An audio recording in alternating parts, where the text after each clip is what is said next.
Your commentator is John Martin.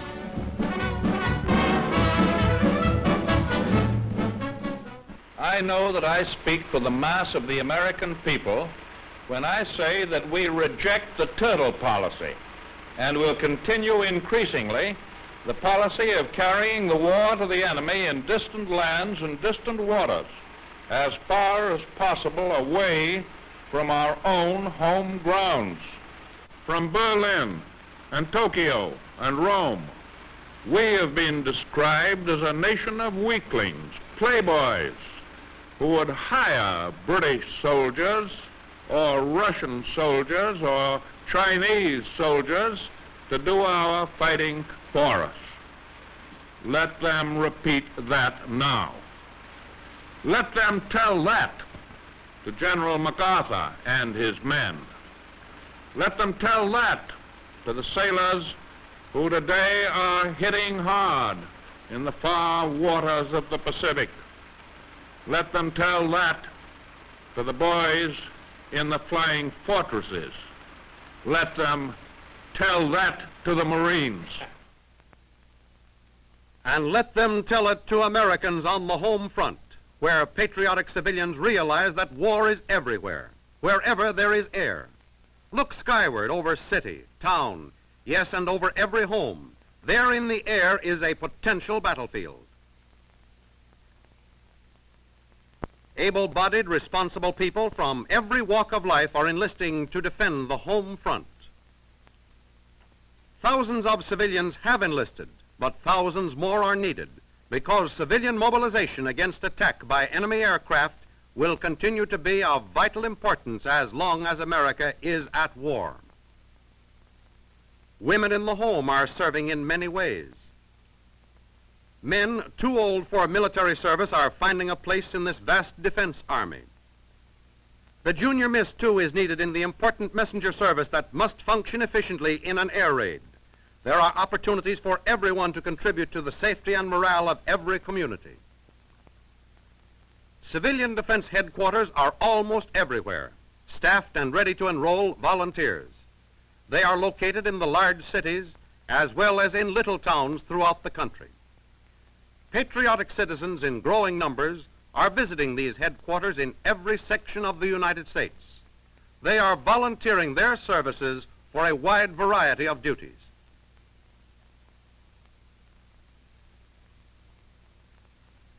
Many more can be given interesting and important jobs to do if they will awake to the fact that this war can sweep through Main Street, our Main Street, everywhere.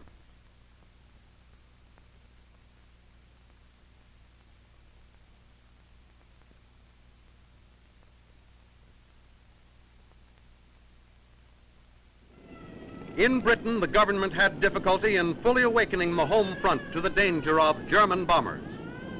Before December 7th, 1941, people in Hawaii, when warned, replied, "How will they get here? What happened is history."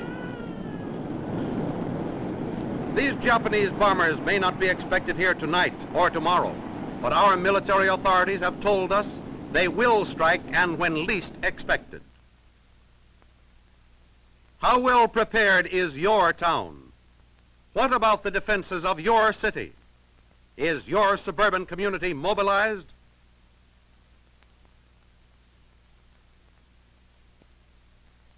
Here are some of the ways in which civilians in an average community such as this one can serve on the home front. The Staff Corps needs executive-type men and women, dependable and capable of long hours in emergencies. They enroll volunteers. They direct, coordinate, and guide all other groups. The Drivers Corps urgently needs women who are experienced drivers, willing to learn to make simple repairs. They must also devote at least 10 hours to the study of first aid. Messengers are needed for emergencies, an opportunity for boys and girls to serve when communications may break down. Here is a lesson from London. Husky, resourceful men are needed in rescue squads. These heroic volunteers saved countless lives of people trapped in debris after enemy raids. they gave at least 20 hours to the study of first aid. The regular police force in every community needs auxiliary policemen who receive training in police work and traffic control, as well as in first aid, fire defense, and gas defense. Generally, ex-soldiers volunteer for bomb squads, and they have had plenty to do in Britain, risking their lives to remove bombs that have failed to explode, or bombs with delayed action fuses.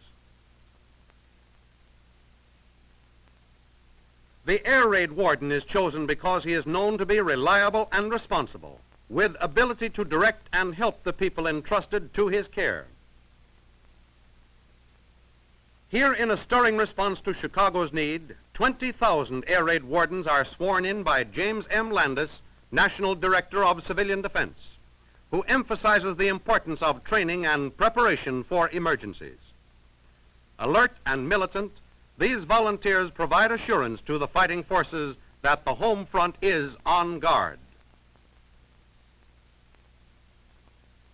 The regular firefighting services need auxiliary firemen to volunteer at their civilian defense headquarters.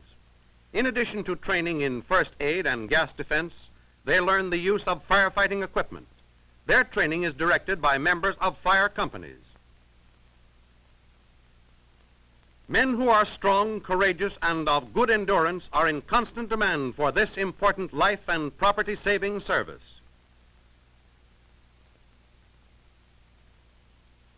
Fire watchers posted on roofs of buildings and equipped with means to fight fire bombs can render a most important service to their community. In England, they have time and again saved whole blocks of buildings that might otherwise have been totally destroyed. Another lesson from Britain. Demolition and clearance crews are needed after an air raid has destroyed whole sections of a city. Fallen walls will fill streets with rubble and block vital arteries of traffic. Water mains will be broken, flooding cellars and making deep lakes of bomb craters. Men volunteering for this work are trained individually but given practice in groups. The safety of the home front demands that normal conditions be restored quickly after a destructive air raid. Women on the home front in bombed areas have rendered invaluable service in the Emergency Food and Housing Corps, providing for those whose homes have been damaged or destroyed.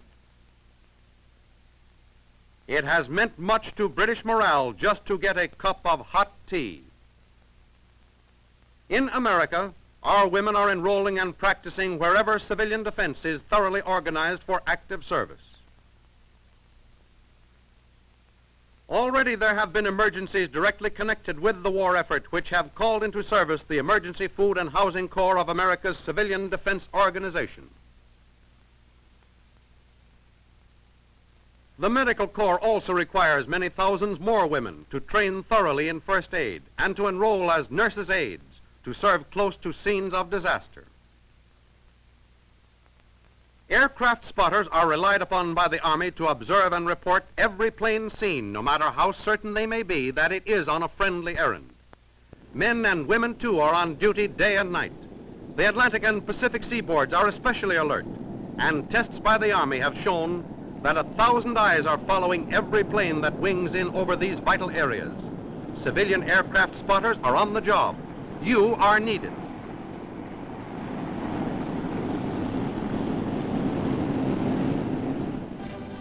Every branch of civilian defense is represented in every mobilization of volunteers. Shoulder to shoulder, the men of the fighting forces and the civilian volunteers are safeguarding the security of our nation. This is a conflict in which everyone can and must serve.